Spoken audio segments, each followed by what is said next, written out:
Roky jsme čekali na velký den, 20 let jen vzpomínky a sen. Teď se brány světa znovu otvírají, české barvy na stadionech vlají. Napětí rostlo v každé minutě, penalty rozhodly, kdo dál zamíří. Irsko padlo v tichu stadionu, radost zněla z měst i z domovů. Pak přišel boj s Dánskem, tvrdý a dlouhý, každý krok byl těžký, každý dech pouhý. Když poslední střela skončila v síti, celý národ začal znovu snít.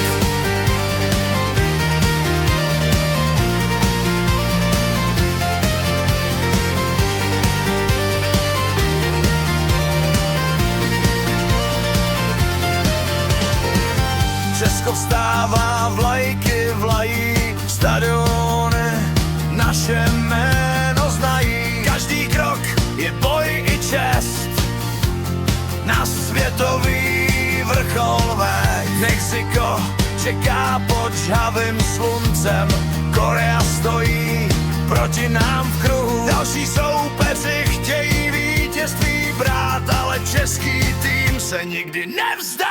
Pak přišel boj s Dánskem, tvrdý a dlouhý, každý krok byl těžký, každý dech pouhý. Když poslední střela skončila v síti, celý národ začal znovu snít.